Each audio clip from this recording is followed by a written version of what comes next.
하면 되죠. 아, 고생 많소. 예. 고생 많아요. 예. 고생 많으십니다. 예. 오늘 농성 당번이라서. 예. 아유, 고생하십니다. 수고 많으시죠. 네. 야, 이 부회장님도 당번 다 하시네. 네. 당을 네. 다 하는 건데. 네. 특권 없습니다. 이게. 특권 없어요. 예. 앉으세요. 고생들 많아요. 예. 앉으세요, 어서요. 고생 많습니다. 아닙니다. 예. 아유, 몇 시간씩 합니까? 지난번에 한 번 와봤었는데, 네. 예, 그때는 저 누구죠? 제천에 엄태영 의원님하고 강대식 의원님 당번할 때. 예, 끝까지, 예, 오늘 이제 마지막 날이니까, 예, 오늘 아침까지도 인터뷰하고, 예, 그렇게 했습니다. 예. 많이 도와주셔서 고맙습니다. 예. 파이팅 하죠. 예. 끝까지 화이팅. 예, 무슨, 보좌진들하고 회의를 굉장히 진지하게 하시대. 아, 우리 방에 엊그제 참 왔었죠. 예. 그날이 월요일이라 예. 아침에 이제 우리 주간 회의. 네. 월요일마다 그렇게 보좌진들하고 네, 회의를 하세요? 네. 일주일 금방 지나가 버리니까. 그러면 그 주 뭐 할 일 같은 거 이야기하시고. 예. 부의장님 어떠세요? 아니 아무튼 우리가 예. 그 정권 교체에 대한 열망이 더 강해지는 것 같아요. 예. 시간이 가면 갈수록. 저도 이제 저작거리 시장 이런 데도 좀 다녀보고 했는데 확실히 우리 국민의힘 후보가 꼭 정권 교체 열망을 좀 실현해 달라 이런 요구가 갈수록 강해지는 걸 느낍니다. 그리고 우리 또 유승민 후보께서도 뭐 여러 차례 토론회를 통해서 또 좋은 미래 비전에 대해서도 많이 또 소개를 해주신 거에 대해서도 또 우리 국민들이 많이 봤을 것이고 또 그 내 후보가 뭐 때로는 좀 뭐 서로 격앙되기도 했지만 그래도 이런 어떤 토론 시스템을 우리 국민의힘이 잘 채택을 한 것 같고 그럼요. 우리가 국정에 대해서 깊이 고민하고 있다는 것을 많은 국민들에게 알게끔 해드린 좋은 기회였던 것 같아서 저는 이번 우리 국민의힘의 선거 관리가 참 잘 되었다. 근데 이런 그 맞수 토론 같은 거는 사실 그 지적 소유권은 정진석한테 있어요. 아, 그래요? 4.7 재보궐선거에서 맞수 토론 아이디어를 내가 처음 4.7 재보궐선거? 서울 부산 보궐선거. 시장 선거 때. 내가 그때 제가 4년 전에 남경필하고 했습니다. 그때도 굉장히 흥행이 됐었거든요. 그래서 우리가 아무튼 오히려 민주당의 캠페인보다도 좀 더 유권자들 국민들에게 다가가는 캠페인을 하지 않았는가 하는 생각이 들어서 아주 만족스럽게 생각하고 우리 유승민 후보도 애 많이 쓰셨습니다. 박수 한번. 고맙습니다. 예, 고맙습니다. 경선 끝나면 하나로 똘똘 뭉쳐서 정권 교체 나갑시다. 연세 가시니까 훨씬 점을 보일게요. 그래요. 예. 자, 고맙습니다. 예, 고맙습니다. 예, 어디 초 가서 할까요? 예. 오늘 이제 내일이 경선 결과가 발표되는 날이고 오늘이 경선 선거운동 마지막 날입니다.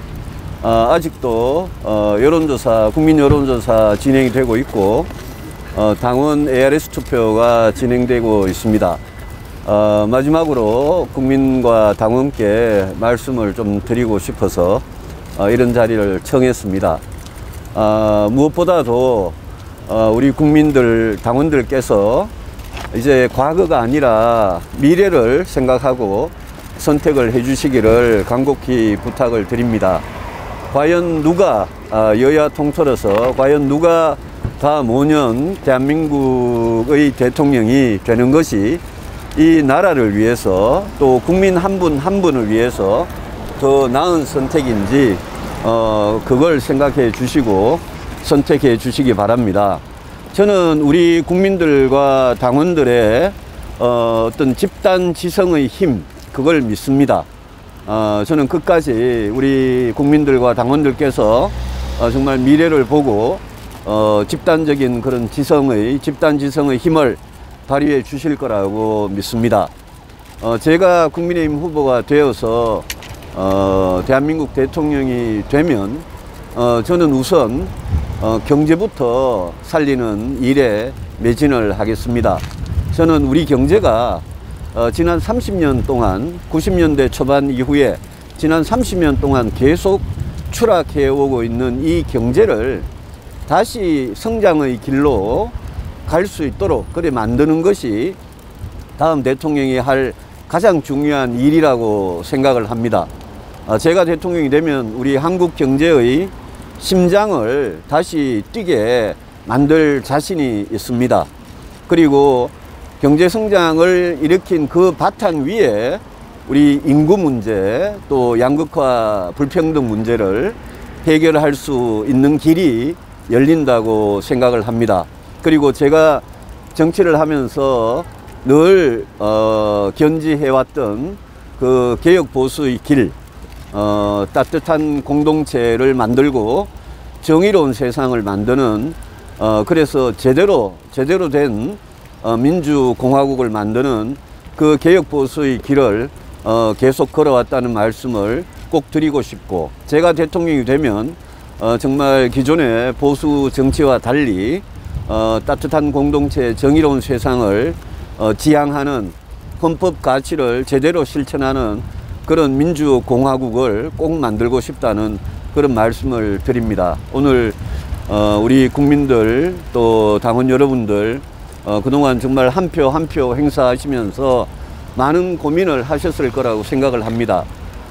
저는 본선 경쟁력이 누구보다도 확실하게 강한 후보다라는 말씀을 꼭 드리고 싶고, 민주당의 이재명 후보를 상대로 정책과 토론과 도덕성 또 품격에서 확실하게 압도할 후보는 저는 저밖에 없다라는 말씀을 꼭 드리고 싶습니다.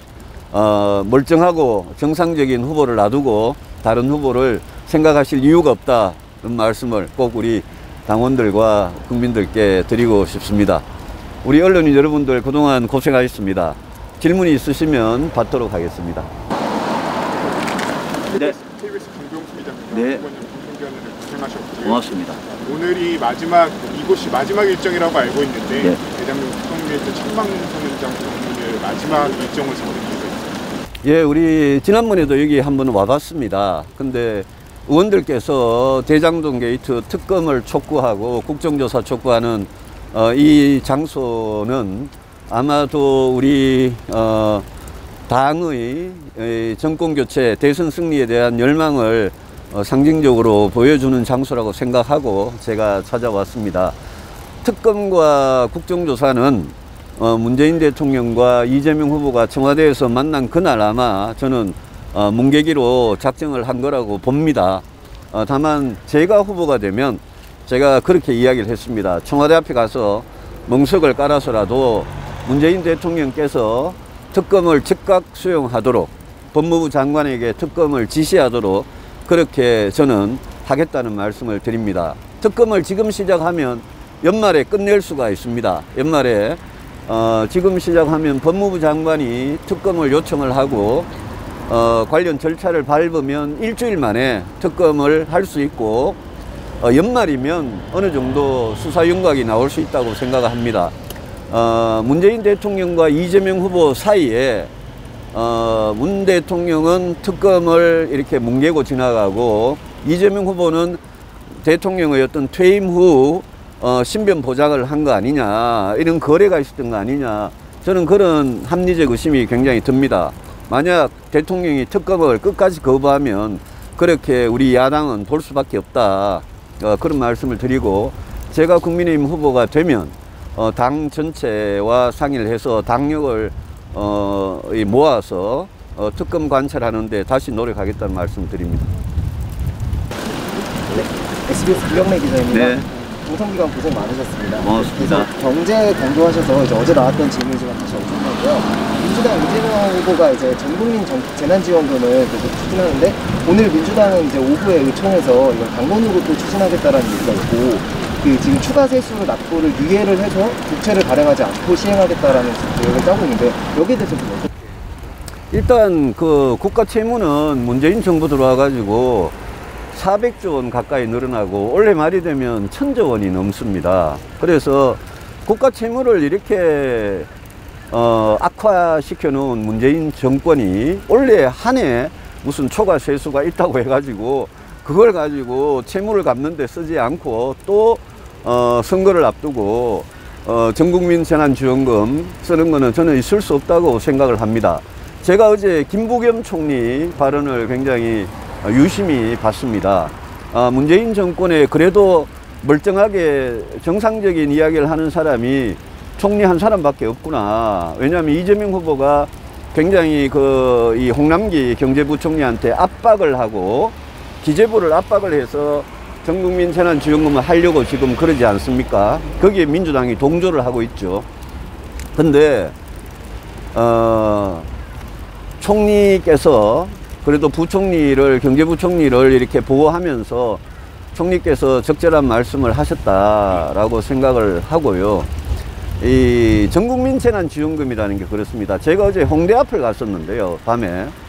홍대 앞을 가보니까 사람은 제법 늘었는데 어느 모 빈대떡 그 가게에 가서 사장님하고 그 주변의 가게 사장님들하고 이야기를 했는데, 그 가게에 이렇게 그 캐시어 화면에 제가 찍어 왔는데요, 제 SNS도 올리고 했는데, 그 캐시어 화면에 하루 종일 장사해 가지고 테이블 손님은 제로, 한 명도 없고 배달 손님 하나 딱 있어 가지고 하루 종일 28,000원을 벌었더라고요. 그리고 그 사장님 말씀이, 야, 코로나 이후에 지난해 올해 너무 어렵다. 그래서 많은 자영업자들이 극단적인 선택까지 하고 있지 않습니까?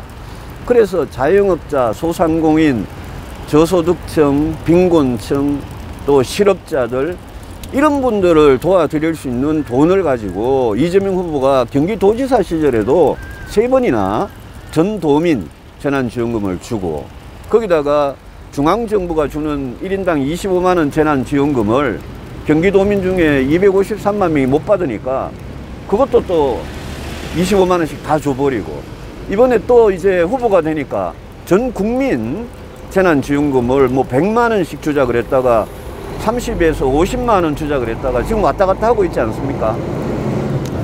여러분, 100만원씩 주면 50조 원이 넘습니다. 50만원씩 주면 25조 원이고, 아니 그게 이재명 후보 돈입니까? 그게 전부 다 우리 정말 피 같은 세금인데, 그래서 그 문제를 가지고 선거를 앞두고 전국민 재난금을 또 그런 식으로 만약 한다면 그거는 정말 선거용 매표 행위다, 관건 선거다라고 생각할 수밖에 없습니다.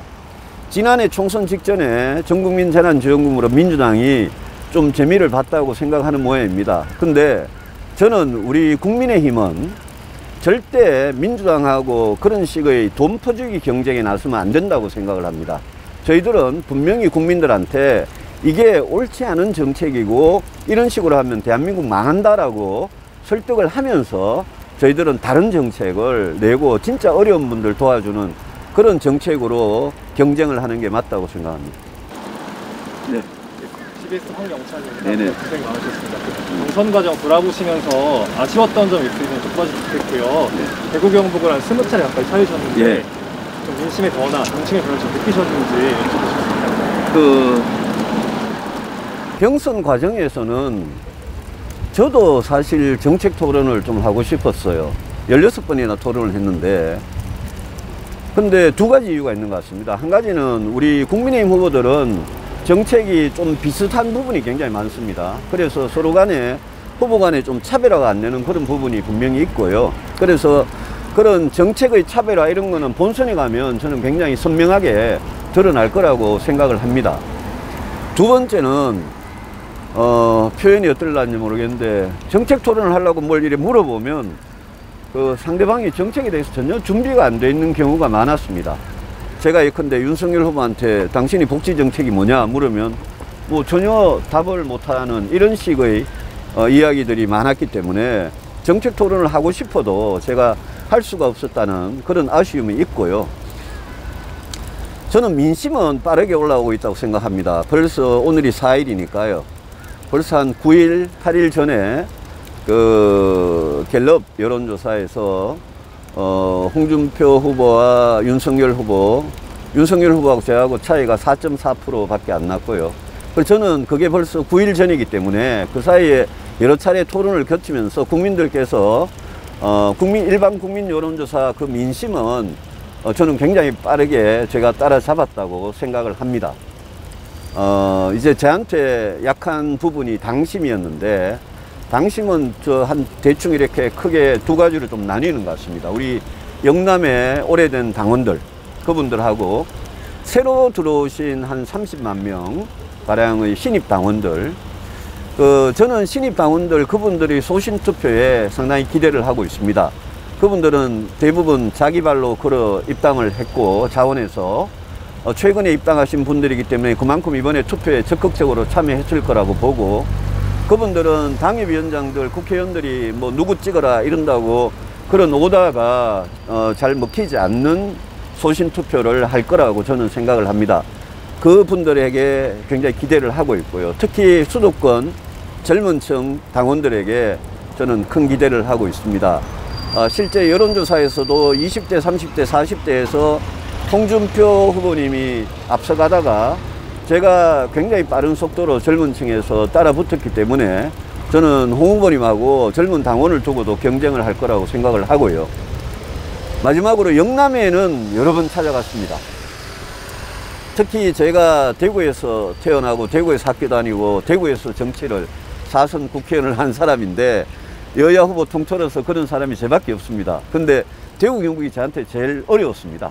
그래서 대구 경북을 여러 번 찾아가서 직접 당원들을 뵙고 그분들한테 여러분이 원하시는 게, 제일 원하시는 게 정권교체 아니냐, 정권교체를 진짜 원하신다면 약점 많은 후보, 정책이 준비 안 된 후보, 도덕성과 품격에 문제가 있는 후보, 그런 후보를 내세우면 이재명 후보를 상대할 수가 없다. 그래서 저를 한번 다시 생각해 달라. 그동안 저에 대해서 박근혜 대통령 탄핵 때문에 서운하고 불편했던 감정이 있으시면 제가 그 부분은 송구스럽게 생각한다. 그러나 제가 본선에 가서 후보가 되어서 본선에 가면 꼭 정권 교체를 해서 여러분들 한을 제가 풀어드리겠다. 이렇게 제가 설득을 했습니다.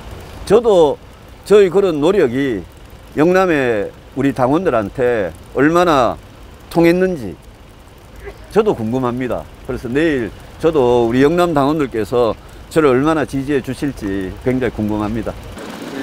공선 과정에서 가장 잘하셨다고 생각되는 것도 좀 궁금하고요. 높은 투표에 담긴 의미는 뭐라고 생각하세요? 높은 투표는 아무래도 그만큼 경선이 치열했던 부분도 있을 거고요.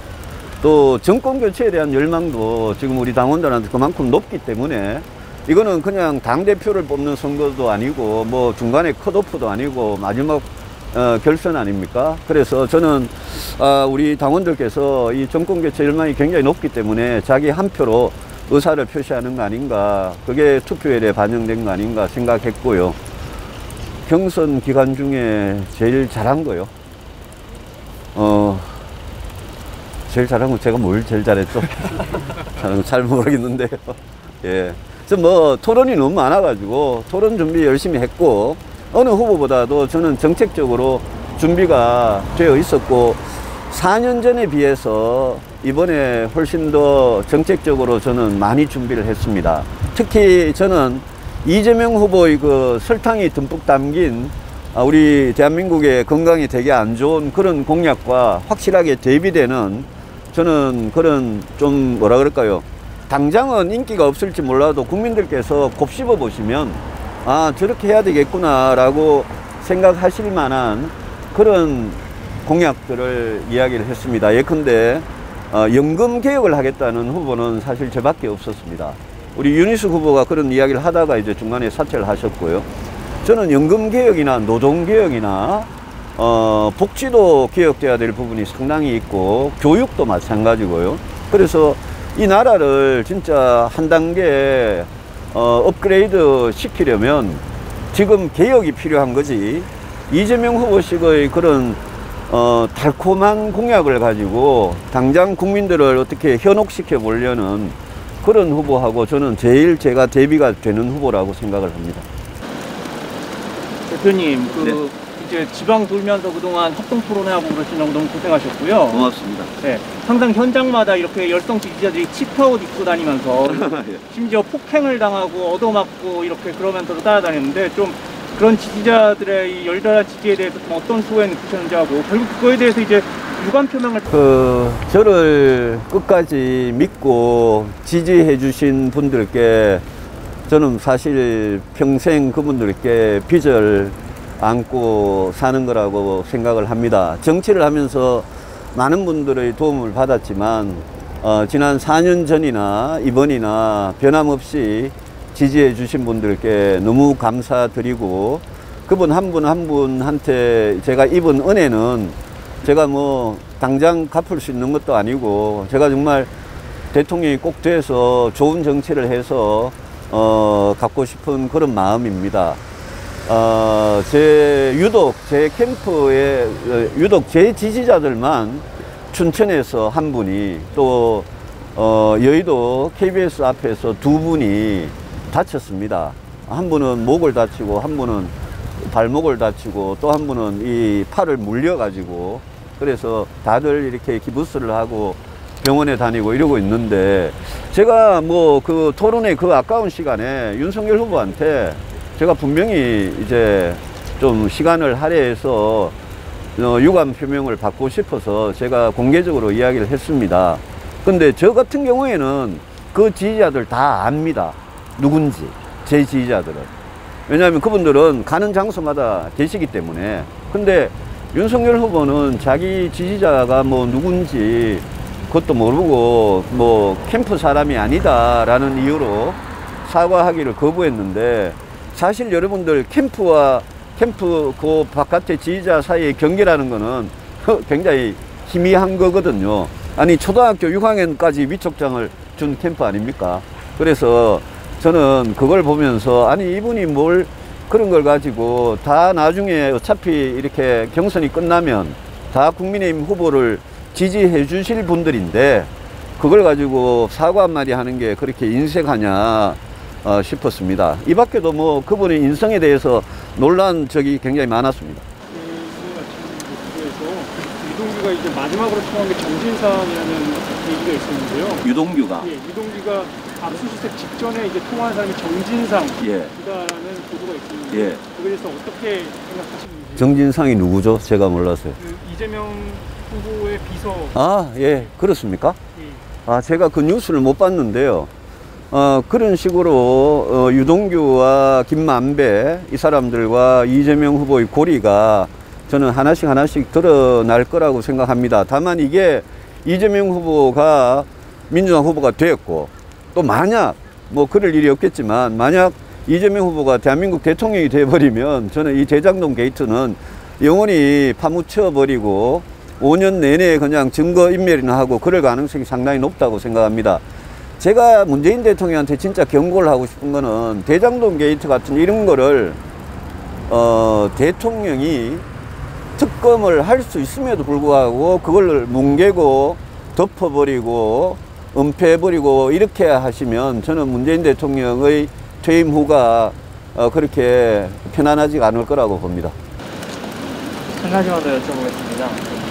오늘 경선 마지막 날인데 김종인 위원장께서 오늘도 윤석열 후보가 최종 후보가 될 것이라는 발언을 했는데요. 사실 김종인 위원장이 선대위 합류 가능성이 좀 높게 점쳐지는 상황에서 이후 최종 후보가 되셨을 때 좀 화학적 결합에 대한 우려도 제기가 되는데 좀 어떻게 생각하십니까? 그분이 그런 발언을 자꾸 하는 거는 그분이 뭐 경선 끝나고 선대위 들어가는 게 아니라 이미 윤석열 캠프에 이미 들어가는 것 같은데요.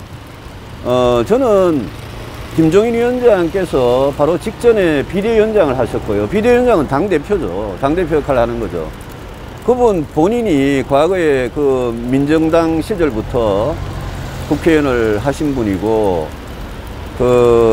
그분이 그 광주에 5.18 민주묘지에 가서 무릎을 꿇고 사죄를 드린다고 말씀하셨을 때 저나 또 광주 전남 시도민들이나 저는 그분의 진정성을 그래도 어느 정도 믿지 않았나 생각을 합니다. 근데 윤석열 후보의 5.18 망언, 또 그날 밤에 또 개한테 사과 주는 개사과 문제, 또 그 캠프에 바로 엊그제에서 또 호남 비하 발언이 나오고, 저는 그런 후보, 그런 캠프에 어떻게 5.18에 대해서 무릎을 꿇었던 우리 전직 비대위원장께서 그렇게 가실 수 있는지 좀 어른스럽지 못하다라고 생각을 하고요. 또 경선이 끝나면 자연스럽게 국민의힘 후보를 도와주시면 되는 그런 위치에 계신 분인데, 경선을 며칠 앞두고 그렇게 말씀 자체를 특정 후보를 지지하는 것 자체가 매우 불공정한 그런 처신이다 라고 생각을 합니다. 뭐 그럼에도 불구하고 제가 후보가 되면 김종인 위원장을 포함해서 누구든지 같이 힘을 합쳐야 되는 거 아니냐, 그렇게 생각을 합니다. 네. 이준석 대표가 안철수 대표의 거강꾼을 하는 사람한테 일괄 배제하겠다고 말했습니다. 제가 후보가 되면 당대표하고 바로 그 문제에 대해서는 조율을 하겠습니다. 아마 지난번에 그래도 나름 당대표로서 국민의당하고 통합 노력을 했다가 그때 무산된 적이 있었지 않습니까? 근데 이제 제가 후보가 되면 저는 안철수 대표와 단일화 협상에 바로 착수해야 된다고 생각합니다. 물론 안 대표가 끝까지 대선에 완주하겠다, 단일화를 거부하겠다, 만약 그렇게 나오면 뭐 어쩔 수가 없겠죠. 근데 국민의힘 입장에서는 정권교체가 무엇보다도 절박하고, 안 대표 입장에서도 정권교체를 위한 단일화에 그거를 거부할 명분이 크지 않다고 생각합니다. 그래서 안 대표가 원하는 조건이 뭔지, 저는 누가 국민들이 봐도 누가 봐도 상식적이고 합리적인 조건이면 저는 대폭 수용할, 안 대표가 원하는 대로 다 해줄 그런 용의도 있습니다. 그래서 단일화 협상에 당연히 착수하는 게 맞고요, 너무 늦기 전에. 그리고 이준석 대표께서 무슨 이제 뜻으로 그런 말씀 하셨는지 모르겠는데, 아마도 당연히 단일화 협상을 하면 당대표가 공식적으로 추진을 하는 게 맞겠죠. 옆에서 다른 이야기 자꾸 나오는 것보다 그런 차원으로 이해를 하고 당대표하고 그 문제는 제가 조율을 해내겠습니다. 예. 네. 오늘 라디오에서 불법 경선 문제에 대해서 당 지도부가 좀 다소 미온적인 태도를 보인다는 부분을 좀 지적해 주셨는데요. 혹시 이 부분은 경선 이후에도 좀 분명히 돼야 될 거라고 보나요? 지난번에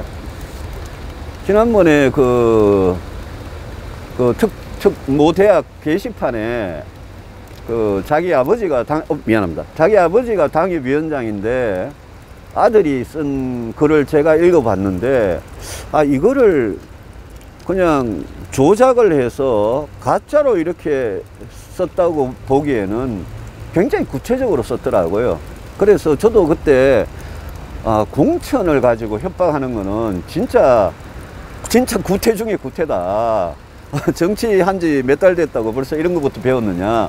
제가 그렇게 아주 호통을 쳤습니다만은, 그런 사건이 있자마자 저는 당 선관위나 당 지도부가 당연히 바로 자체 진상조사에 착수하는 게 그 사람들의 책무라고 생각합니다. 그래서 이걸 가지고 서로 고발을 해가지고 경찰이나 검찰이 조사를 하게 되고, 그러기 전에 그거는 그거대로 진행이 되겠지만, 그러기 전에 당은 당연히 당 안에서 이런 공천 협박 같은 구태스러운 그런 일이 발생했다는 그런 이제 지금 걱정이 되는 거 아닙니까? 그래서 그 문제에 대해서 왜 선관위나 당 지도부가 손을 놓고 가만히 있는지 이해가 안 됐고, 또 무슨 여론조사를 당원을 속이고 하라는 등 여러 가지 지금 그냥 불법 그런 말이 안 되는 그런 문자들이 난무하고 있는데, 그 부분에 대해서도 저는 분명히 당 지도부가 좀 나서서, 당 안에 있는 불미스러운 일들이잖아요. 그래서 나서서 좀 조사를 하는 게 맞다고 생각하는데, 그런 점에서는 선관위나 지도부가 좀 너무 손 놓고 있는 거 아니냐, 그런 생각이 들었습니다. 네. 최종 후보 확정 됐을 때까지 어떤 시간을 보내시는 분이신가요? 그동안 고마웠던 분들께 연락도 드리고, 또 제 이 경선 과정을 거쳤으니까 여러 가지로 좀 마음에 이 정리도 좀 하고, 예, 새로운 각오나 이런 것도 좀 준비하고, 뭐, 그럴 생각을 갖고 있습니다. 예.